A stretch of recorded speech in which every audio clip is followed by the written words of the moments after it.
Nicht alle Türen und Fenster sind geschlossen. Erledige dies, bevor du gehst.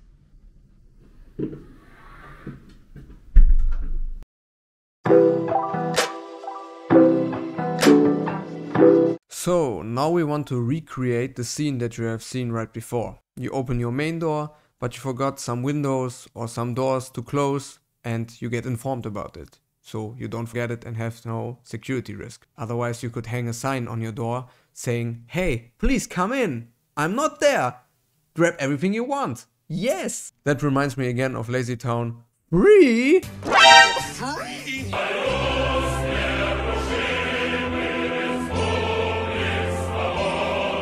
Okay, we had enough fun. Let's check out how it works. So we are here in Home Assistant right now.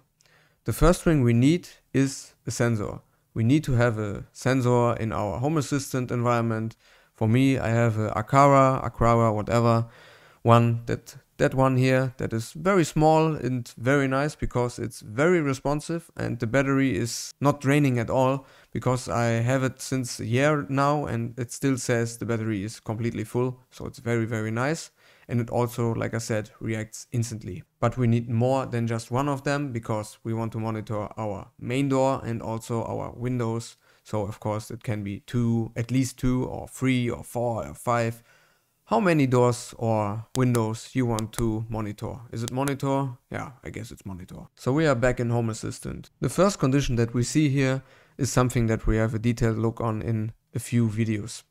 Because it's about the integration Alamo that we can see on the left side, but it's not really interesting for us now. But I can tell you that's also an option. If you say, okay, I want to set an alarm for my house or for my apartment, whatever, then it's also possible. You don't even need an alarm, a real alarm for that. You can do it just with the integration on based some conditions and stuff. And that would also be a point that would be possible to trigger this automation. So we are in automation, of course, here. And the second one would be the possibility if you open your main door. So that's my contact for the main door, my sensor. And I say, okay, if we are going to open it, then something should happen. We need another conditions. These are optional, but they are of course not optional for our case because of course we need them. I got two of them here because we have for once my bedroom and my living room. In my living room I have a door that I can open and also a window in my bedroom. So I need to confirm that these are normally closed when I go out. But here we do the opposite because we check, okay, we opened the main door. So we need to check, is the bedroom window even open? And also for the living room, is some of them open? It's a OR condition because it says test if any of the two condition matches. And if that's the case, we have something very easy. We can say then do call a script. It called for me a message over Alexa. I have created a script for this. And we can say, okay, we want to get informed. You can define any message that you want. You can say, hey, close the goddamn door or close the goddamn windows. Or you can say, I like eating. You can do whatever you want. And you need to specify your targets. And I did it for all the Alexa devices I have in my kitchen, in my living room, in my hallway, and also in my bedroom. Even though it does not make so much sense, because why would I need to hear it in my bedroom if I'm not there because I'm in the hallway when I open the main door. But I like it to hear it everywhere. So if if something does not work, maybe my tablet is offline, battery is out of no reason because I have plugged it in. But you know, there are possibilities I will still get informed because I will hear something. You can do that with every media player device. For example, an Apple HomePod, a Google device, or you could also do it for like inform on your phone.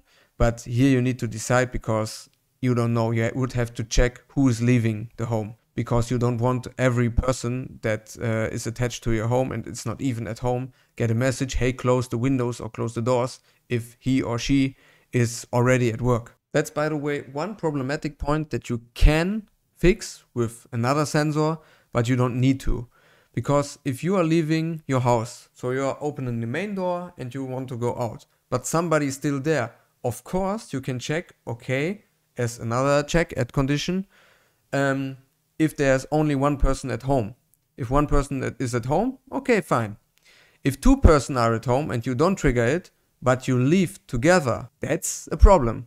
Because how should the geofencing know this? Because how should it know if two people are going to the door right now or not? A solution for that are proximity sensors, for example, or other sensors that are able to see how many people are there and where they are. So you could install the sensor in your hallway, where your main door is, or where you would leave the door. If you are leaving by the garage, you need it there. So this sensor would see, okay, two people are in the hallway, so probably both of them want to leave, so we need to trigger this action. But that's on a really high level. I don't know if you really want to invest this money to get another sensor, because they are not that cheap right now. But I just want to give you an example how you could fix this. And that's basically it. Never forget an open door or an open window ever again, and have a security risk at home. Little automation, big effect. So what you want more? Thank you for watching and see you in the next video. Bye bye.